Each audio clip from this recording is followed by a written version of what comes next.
देहरादून में कल से प्रदेश का शुरू होगा विधानसभा सत्र। आज देर रात तक नेता प्रतिपक्ष और प्रदेश अध्यक्ष के नाम की हो सकती है घोषणा। कांग्रेस का मंथन जारी। उत्तराखंड में भाजपा विधानमंडल दल की बैठक आज। बीएल संतोष 4 अप्रैल को देहरादून में करेंगे पदाधिकारियों संग मंथन। मुख्यमंत्री पुष्कर सिंह धामी ने दिए संकेत, मंत्रियों को 1-2 दिन में आवंटित हो सकते हैं विभाग। उत्तराखंड में 2 साल बाद आज से ऑफलाइन मोड में परीक्षा शुरू। 2,42,000 से अधिक परीक्षार्थी शामिल। उत्तराखंड में बीते 24 घंटे के भीतर 4 जिलों में कोरोना के 15 नए मामले आए सामने। 16 मरीज हुए ठीक। उत्तराखंड में आने वाले दिनों में और बढ़ेगी गर्मी। हिमालयी क्षेत्रों में तेजी से बर्फ पिघलने की आशंका। मौसम विभाग ने जारी किया येलो अलर्ट। आप देख रहे हैं के न्यूज, खबरों का सारथी।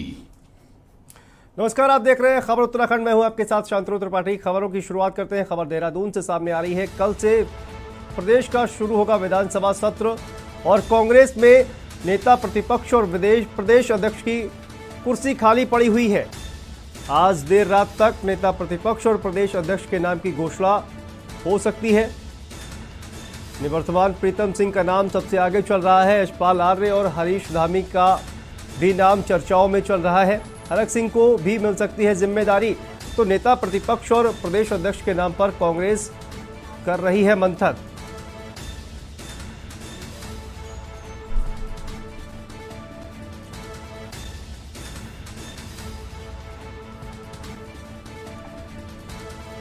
तो देहरादून से ही खबर सामने आ रही है। आपको बता दें, यशपाल आर्य और हरीश धामी का भी चर्चाओं में नाम चल रहा है और नेता प्रतिपक्ष की अभी तक कुर्सी खाली है। हरक सिंह को भी जिम्मेदारी मिल सकती है।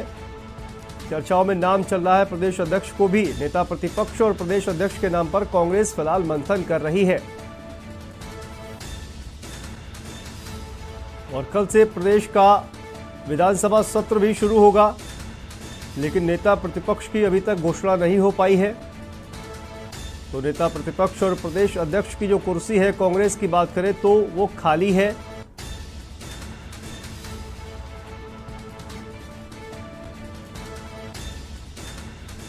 और इसी खबर पर हमारे साथ उत्तराखंड ब्यूरो चीफ राजेश वर्मा जी जुड़ गए। राजेश जी, आप कल से विधानसभा सत्र शुरू होने वाला है, लेकिन अभी तक अगर बात की जाए तो नेता प्रतिपक्ष की जो कुर्सी है वो खाली पड़ी हुई है।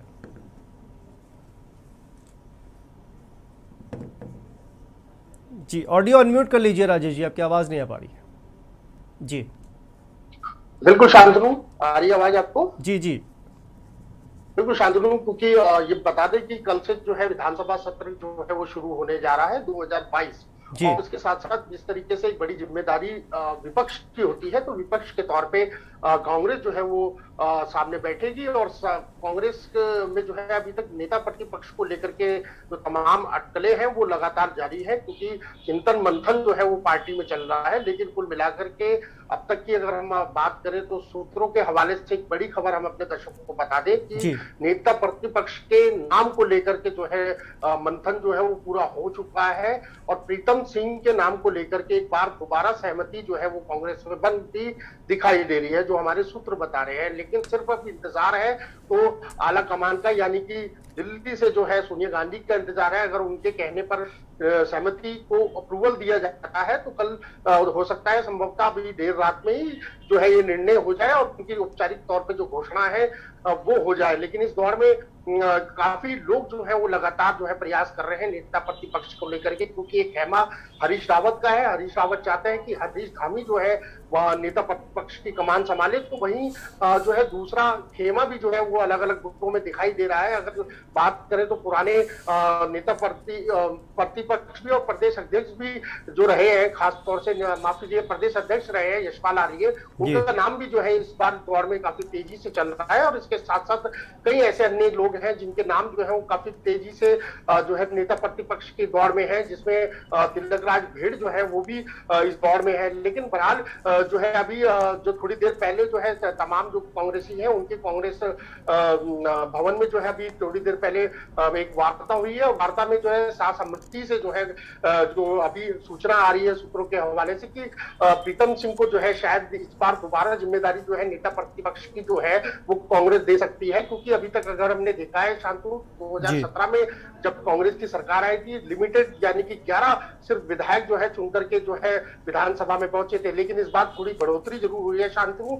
19 विधायक जो है इस बार चुन करके सदन में जा रहे हैं और कल पहला जो है सदन में जो है इस पर चर्चा होगी और नेता प्रतिपक्ष की एक अहम भूमिका जो है वो शांतनु होती है प्रदेश के अंदर की। सबसे बड़ी बात यह है कि जनता के जो तमाम मुद्दे हैं, किन मुद्दों को लेकर के सरकार को घेरना है, बिल्कुल राजेश जी। और कहा जाए कि 2017 के मुकाबले अगर जनता ने ज्यादा भरोसा जताया है, ज्यादा सीटें जिताकर भेजा है सदन में, तो ज्यादा जिम्मेदारी भी कांग्रेस की बढ़ गई है। अभी तक प्रदेश अध्यक्ष का भी नाम जो है वो भी तय नहीं हुआ है। प्रदेश अध्यक्ष का नाम तय न होने की वजह से भी कहीं ना कहीं जो संगठन है उसकी कहा जाए जो कार्यप्रणाली है वो सुचारू रूप से नहीं चल पा रही है। राजेश जी बिल्कुल, इसमें देखिए, इसमें कोई दो राय नहीं है, क्योंकि एक कमान जो है वो देने वाला प्रदेश में होना चाहिए और यही कारण है कि क्योंकि जो गणेश गोदियाल थे उन्होंने जब उनसे इस्तीफा मांग किया, तमाम राज्य के जो जहां से कांग्रेस को करारी हार जो है मिली है, तो वहां के तमाम जो प्रदेश अध्यक्ष है उनका इस्तीफा जो है वो ले लिया गया था और उसके बाद जो है प्रदेश अध्यक्ष की भी जो है इस समय सीट जो है वो खाली है और उसको लेकर के भी बड़ा एक चिंतन मंथन जो है वो लगातार चल रहा है और संभवतः शांतनु जो हमारे सूत्र बता रहे हैं कि देर रात तक जो है ये सारी अटकलें जो है वो उन पे विराम लग जाएगा। लेकिन खासतौर से पहले जो है कल जो है काउंटडाउन शुरू हो चुका है, कल विधानसभा का सदन होना है और उसमें नेता प्रतिपक्ष की एक अहम भूमिका रहती है और इसीलिए जो संभवतः मुझे बताया, जो मेरे सूत्र हैं वो यही बता रहे हैं कि नेता प्रतिपक्ष के तौर पे प्रीतम सिंह का नाम जो है कुल मिलाकर के फाइनल कर लिया गया है और अब केंद्र से जो आला कमान से उनकी कांग्रेस की हरी झंडी उसको मिलती है, तो अभी कुछ ही देर बाद जो है नेता प्रतिपक्ष का जो है औपचारिक तौर पे ऐलान कर दिया जाएगा। लेकिन इसके साथ साथ एक समस्या जो है वो ये भी बनती है क्योंकि अभी कुछ देर बाद बैठक 8 बजे जो है प्रदेश के मुख्यमंत्री पुष्कर सिंह धामी के आवास पर जो है तमाम विधान मंडल की बैठक जो है वो करी जा रही है, जिसमें तमाम विधायक जो है उसमें मौजूद रहेंगे, क्योंकि अभी तक पोर्टफोलियो जो है वो भी नहीं बटा है। हालांकि शपथ जो है धामी की और तमाम कैबिनेट मंत्रियों की जो है वो आज से 5 दिन पहले हो चुकी थी, लेकिन अभी तक मंत्री मंडल का यानी कि पोर्टफोलियो का जो है बंटवारा जो है वो नहीं हुआ है विभागों का और उस पर भी जो है मुझे लगता है कि जो अभी 8 बजे जो निर्णय होगा धामी के आवास पर, तो उसमें भी शायद संभवतः ये जताया जा रहा है कि मंत्रिमंडल को लेकर के जिन जिन विभागों को मंत्रियों में देना है तो उसकी भी सहमति बन चुकी है और लगभग 8 बजे के बाद तस्वीरें साफ हो जाएंगी कि आखिरकार मुख्यमंत्री के साथ साथ और जो अन्य 8 विधायक मंत्री जो चुने गए हैं जिनको शपथ दिलाई गई है उनको क्या क्या जिम्मेदारी और क्या क्या विभाग जो है उनको मिल सकते हैं। तो इस समय बड़ा हॉट इस समय खबर की बात करें तो दोनों कांग्रेस में भी बात करें और सरकार में भी, तो इस समय बड़े निर्णायक निर्णय जो है वो देर रात तक जो है संभवतः वो शांतनु निकल के आ सकते हैं। जी बिल्कुल। और जिस तरह से हमने यूपी में देखा राजेश जी की एक मजबूत और जिम्मेदार विपक्ष की भूमिका अखिलेश यादव निभा रहे हैं और स्वयं वो लगातार जो जिस तरह से अगुवाई कर रहे हैं विपक्ष की, उसी तरह की अगुवाई जो है वो उत्तराखंड में भी देखने को मिलेगी। तो बहुत बहुत शुक्रिया राजेश जी इस तमाम जानकारी के लिए। तो कल से आपको बता दें कि विधानसभा जो सत्र है उसकी शुरुआत होगी, लेकिन अभी तक नेता प्रतिपक्ष के नाम की घोषणा नहीं हो पाई है, लेकिन कहा यह जा रहा है कि जल्द ही नेता प्रतिपक्ष के नाम की घोषणा हो सकती है और प्रीतम सिंह के नाम पर लगभग सहमति बन भी गई है। सूत्रों के हवाले से जो जानकारी राजेश वर्मा जी दे रहे थे और यशपाल आर्य और हरीश धामी का भी नाम जो है चर्चाओं में चल रहा है। तो नाम कई चल रहे हैं, लेकिन जल्द ही इसकी घोषणा हो सकती है।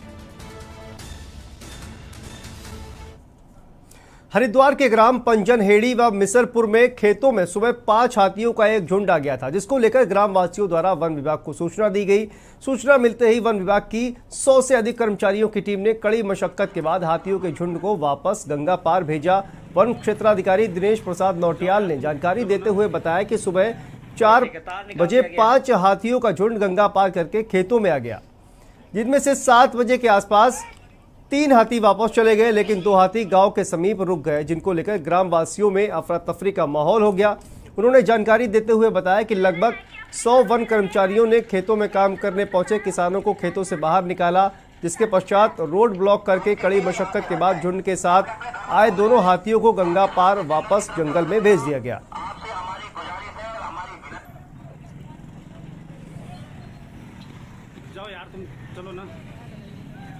ठेकेदार निकाल दिया गया है। संयुक्त ट्रेड यूनियंस के बैनर तले 2 दिवसीय हड़ताल आज से है, जिसमें सभी ट्रेड यूनियनों ने 28-29 मार्च को देशव्यापी हड़ताल को सफल बनाने का आह्वान किया है। हरिद्वार के सभी ट्रेड यूनियनों से जुड़े कर्मचारियों ने ट्रेड यूनियनों की हड़ताल के समर्थन में हरिद्वार नगर मजिस्ट्रेट कार्यालय पर नारेबाजी करते हुए अपनी 19 मांगों को लेकर ज्ञापन सौंपा। ट्रेड यूनियनों के मुताबिक केंद्र सरकार की किसान जन विरोधी और राष्ट्र विरोधी नीतियों के खिलाफ इस हड़ताल का आह्वान किया गया है। हड़ताल में आज संयुक्त ट्रेड यूनियनों के राज्य स्तरीय सम्मेलनों, सार्वजनिक क्षेत्र के साथ साथ कॉरपोरेट क्षेत्र और असंगठित क्षेत्र जैसे नगर निगम के श्रमिक, योजना श्रमिक, घरेलू कामगार, हॉकर श्रमिक, निर्माण श्रमिक, आशा कार्यकर्ता आदि में क्षेत्रवार सम्मेलनों के साथ हड़ताल में शामिल हुए। ट्रेड यूनियन के अध्यक्ष MP जखमोला ने कहा कि जो विभिन्न सरकारी दफ्तरों में ठेकेदारी के माध्यम से कर्मचारी काम कर रहे हैं, उन्हें स्थायी पदों पर नियुक्ति दी जाए। वहीं आशा वर्कर्स ने कहा कि केंद्र सरकार मजदूरों को लेकर गंभीर हो जाए, वरना आने वाले चुनाव पर सत्ता पलटने का काम हम करेंगे। इसमें जो मजदूर विरोधी नीतियां, आर्थिक नीतियां, जो सरकारी संस्थानों को बेचने का सवाल है, इस पे पूरे 10 केंद्रीय ट्रेड यूनियनों ने और किसान संगठनों ने 2 दिन की कॉल हड़ताल की है, 28 और 29 मार्च की। हम उनके समर्थन में खड़े हैं और उनके समर्थन में आज हम यहाँ पर ज्ञापन देने आए हैं। और हमारा ये कहना है कि जो देश के अंदर जो संपत्ति है, जो हमारी मेहनत से कमाई हुई है, जो हमारे टैक्स पेयर के पैसे से बनाई हुई है, उसको औने पौने दामों पे बेचना केंद्र सरकार बंद करे। और जो श्रम कानून है उनको संशोधन करके उनको संशोधन करना बंद करे। जो ठेका कर्मी काम कर रहे हैं, आउटसोर्सेज कर्मी काम कर रहे हैं, उनको अस्थायी पदों पर नियुक्ति प्रदान करे। अभी आपने देखा होगा केंद्र में संसद में अभी क्या कहते हैं, रेल मंत्री ने बोला है कि हमारे यहाँ 2 लाख भर्तियां खाली हैं। हमारी कई सारी मांगे हैं। पहली बात तो हम एक मजदूर आदमी है, मजदूरों की आज तक कभी ना कोई सुनाई आई है, ना ये लोग सुनते हैं। सब अपने पेट पालने वाले हैं, अपने रिश्तेदारों का पेट पाल रहे हैं, अपने लिए नेता है, अपने लिए ये अधिकारी है। हम लोग एक आशा वर्कर है, 15-16 साल हमें समाज सेवा करते हुए हो रहा है। कोरोना काल में भी हम बहनों ने रात और दिन, डॉक्टर्स बाहर खड़े होते थे, इनके स्वास्थ्य विभाग वाले बाहर गाड़ी में बैठते थे, हम लोग घरों में जा के उनको दवाइयाँ पिला के आते थे। उन्हें क्वारंटीन करने के लिए हम लोगों को आगे किया जाता था। जिस टाइम हम एक मजदूरी की बात करते कि भाई हम भी एक मजदूर है, हमारे भी बच्चे हैं, तो हमें क्या कहा जाता है कि आप मजदूरी करते हो तो आपको तनख्वाह दी जाती है। और ये तनख्वाह हमें क्या दे रहे हैं? 2000 रुपये मंथली, वो भी अब किया है, नहीं तो हमें कुछ नहीं मिलता था। और अगली खबर हरिद्वार से है, जहां मताधिकार का अधिकार पूर्व की भांति जारी रखने के संबंध में बीडीओ को आज ग्रामीणों ने ज्ञापन दिया। वहीं बहादुराबाद ब्लॉक की ग्राम पंचायत पीली पड़ाव का है। आपको बता दें कि पीली पड़ाव में बीएलओ द्वारा घर घर जाकर वोट बनाए गए थे। अधिकतर परिवारों के वोट सन 1988 से पूर्व ग्राम पंचायत विधानसभा में लोकसभा की सूची में अंकित चले आ रहे हैं। वोट अन्य किसी भी ग्राम पंचायत की सूची में अंकित नहीं है। पूर्व ग्राम प्रधान बलबीर सिंह झंडवाल द्वारा राजनीतिक लाभ लेने के कारण 504 वोटरों पर आपत्ति दर्ज कराई गई है, जो कि स्वार्थ की बाबत देखा जा रहा है।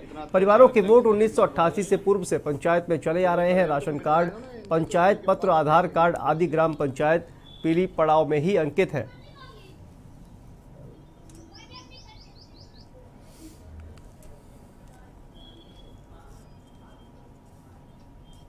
की एक बहुत सोची समझी साजिश है।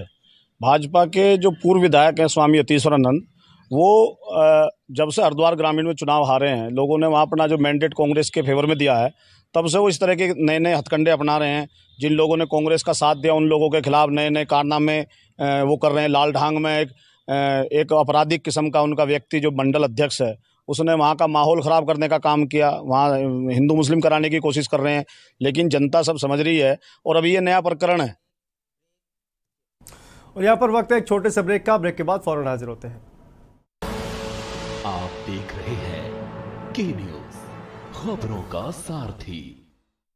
सोचिए मत, मेरी और पूरे हिंदुस्तान की तरह आप भी समर कूलर और होम अप्लायंसेस लीजिए और बेफिक्र हो जाएगी। जब पशुओं को मिलेगा प्यार और मिल्को मोर पशु आहार, तो दूध बहेगा, मुनाफा बढ़ेगा। मिल्को मोर पशु आहार। जुबान के लिए उड़ चला गैरों की ज़मीं पर, खुशबू अपने पन की ढूंढता। दूर कितना भी जा, इस जुबान से दूर ना जा पाओगे। विमल, बोलो जुबान केसरी। की न्यूज, खबरों का सार। और अगली खबर लक्सर से सामने आ रही है। उत्तराखंड की बोर्ड परीक्षा शुरू हो गई है। पहले दिन पहली पारी में सवेरे 8 बजे से 11 बजे तक हाई स्कूल का हिंदी प्रश्न पत्र था, जबकि दूसरी पारी 2 बजे से शाम 5 बजे तक इंटरमीडिएट का हिंदी प्रश्न पत्र। हरिद्वार देहात क्षेत्र के परीक्षा केंद्रों पर तमाम चौकस व्यवस्थाओं के बीच परीक्षा आयोजित कराई गई। पहले दिन परीक्षा का कैसा रहा, प्रश्न पत्र क्या थी व्यवस्थाएं। लक्सर के भी इंटर कॉलेज परीक्षा केंद्र पर परीक्षा देकर बाहर आए परीक्षार्थियों ने इस बाबत खुलकर अपने अनुभव मीडिया कर्मियों से साझा किए। परीक्षार्थियों ने बताया कि वैसे तो उनके द्वारा भी पूरी मेहनत की गई है, लेकिन फिर भी पहले दिन थोड़ा टेंशन तो रहती है, परंतु हिंदी का प्रश्न पत्र काफ़ी ईजी रहा। कुछ परीक्षार्थियों ने कहा कि लगभग सभी सवाल आसान रहे। कुछ परीक्षार्थियों ने पूरा प्रश्न पत्र खूब अच्छे से हल करने के दावे किए। शिक्षा विभाग द्वारा भी पूरी तरह से नकल विहीन और शांतिपूर्ण ढंग से परीक्षा आयोजित कराए जाने का दावा किया गया है। डीईओ माध्यमिक नरेश कुमार हल्दिया ने कई परीक्षा केंद्रों पर निरीक्षण कर व्यवस्था का जायजा भी लिया। कहने को इतने कि हमने अच्छी मेहनत की थी। हमारा जो पेपर था वो हमें बहुत आसान लगा, हमने अच्छे से किया और हमें आशा है कि आगे ऐसे भी हम अपने सारे पेपर अच्छी तरह से कर पाएँ और अच्छे अंक के साथ उत्तीर्ण हो पाए। मैंने मॉर्निंग से लेकर अब तक जो है 6 केंद्रों का निरीक्षण किया है और उन्हीं सभी जो केंद्र थे उसमें जो व्यवस्था है वो काफ़ी हद तक जो है वो बिल्कुल विभाग के जो नियम है उसके अनुसार रूप पाई गई है। कहीं भी ऐसा नहीं लगा कि जो ना किसी बच्चे ने या कहीं किसी लेवल पे कोई लापरवाही रही है। थोड़ा जो इशू रहा है मैं मानता हूँ कि जो ना कहीं कमी का इशू रहा है, तो हमने जो बीओज़ हैं उनको जो ना निर्देशित कर दिया है।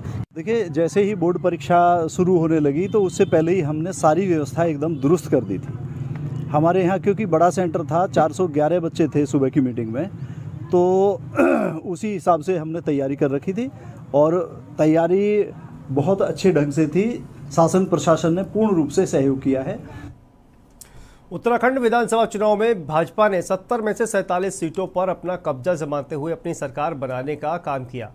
चुनाव के बाद अब भाजपा बाकी बची 23 विधानसभा सीटों पर हार के कारणों की समीक्षा करने जा रही है। वहीं इसकी जानकारी देते हुए भाजपा प्रवक्ता विनोद सुयाल ने कहा कि भाजपा को उत्तराखंड की जनता ने अपना आशीर्वाद दिया है, जिसके लिए वो जनता को धन्यवाद करते हैं। 7 अन्य सीटों पर किन कारणों से हमें हार का मुंह देखने को मिला है, उसके लिए भाजपा की ओर से समीक्षा की जाएगी।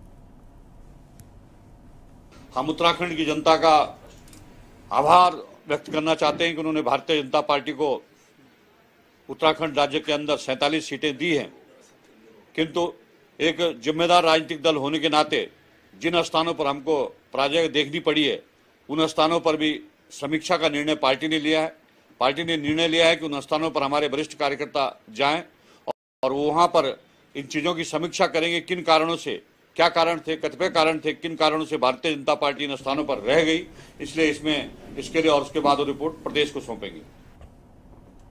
और अगली खबर कानपुर से है, जहां विधायक उमेश कुमार ने थितौला ग्लास फैक्ट्री के मैनेजर से मुलाकात की। इस दौरान विधायक ने कहा कि अगर केमिकल पानी बोरवेल से जमीन में पाया जाता है तो इसकी जांच कराई जाएगी। आपको बता दें कि आसपास के लोगों का कहना है कि जब से ये गंदा पानी जमीन में जा रहा है, तब से क्षेत्र के कई गांवों में त्वचा और लीवर से संबंधित बीमारी बढ़ गई है। लोगों का कहना है कि कई बार प्रशासन से इस संबंध में शिकायत की जा चुकी है, लेकिन कोई ध्यान नहीं दिया जा रहा। इसी समस्या के लिए विधायक उमेश कुमार ने फैक्ट्री पहुंचकर मैनेजर से बात की।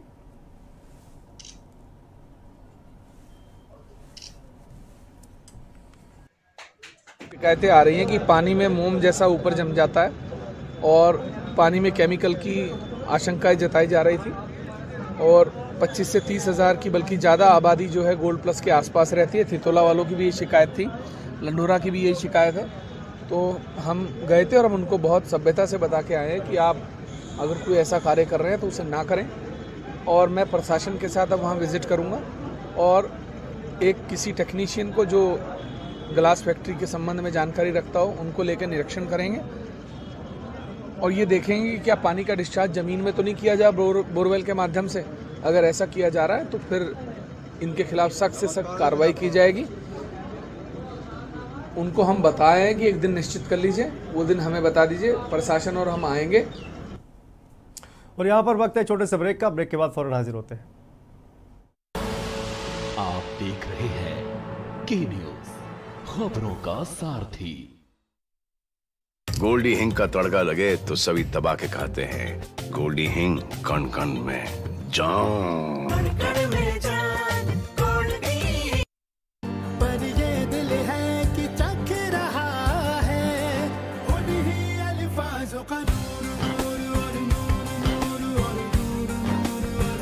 दूर कितना भी जाओ, इस जुबान से दूर ना जा पाओगे। विमल, बोलो जुबान केसरी। आप देख रहे हैं के न्यूज, खबरों का सारथी। और काशीपुर में 52 शक्तिपीठों में से एक बाल सुंदरी देवी का मंदिर है जो चैती परिसर में विद्यमान है। कहते हैं माता की बाल लीलाओं की वजह से यहाँ का नाम बाल सुंदरी के नाम से विख्यात है। इस शक्तिपीठ को उज्जैनी और ऊपरी शक्तिपीठ के नाम से भी जाना जाता है। कहते हैं कि मंदिरों को तोड़वाने वाले क्रूर शासक मुगल बादशाह औरंगजेब ने भी इस मंदिर में घुटने टेक दिए थे।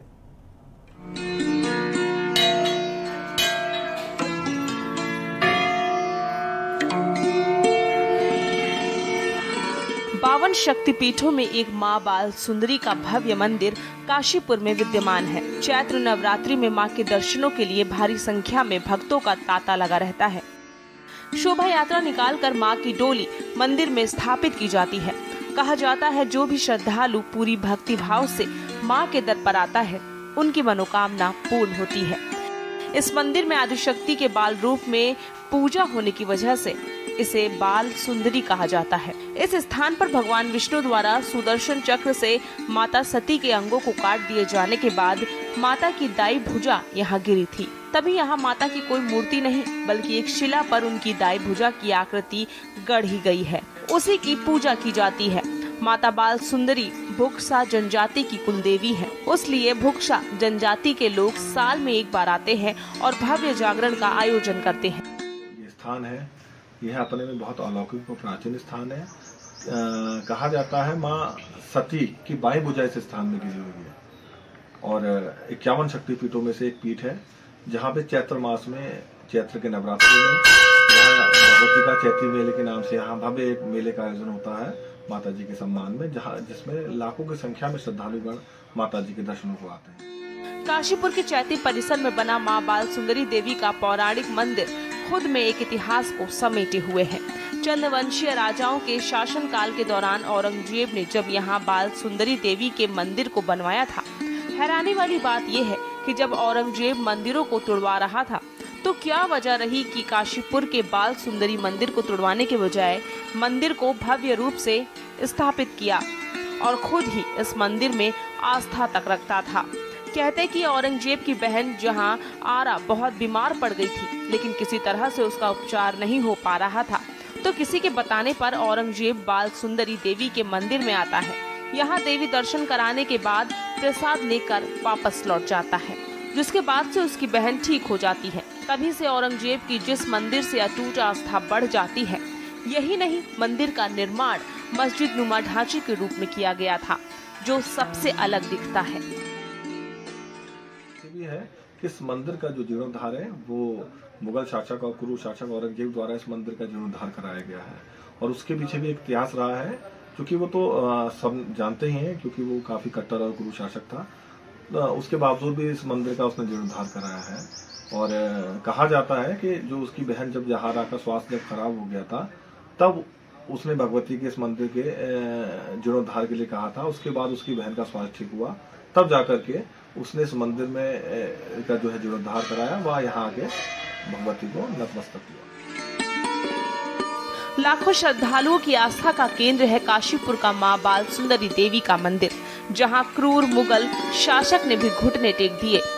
जो मंदिरों को बनाने के खिलाफ था उसी ने मंदिर का निर्माण कराया, जो अपने आप में हैरानी से भरा हुआ है।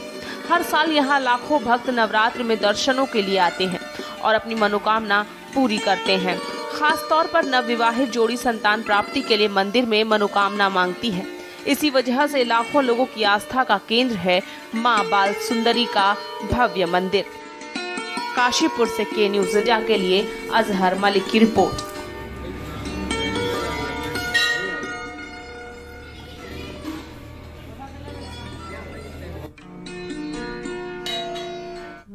तो इस बुलेटिन में फिलहाल इतना ही, लेकिन खबरों का सिलसिला लगातार जारी है। आप देखते रहिए के न्यूज़ इंडिया। नमस्कार। आप देख रहे हैं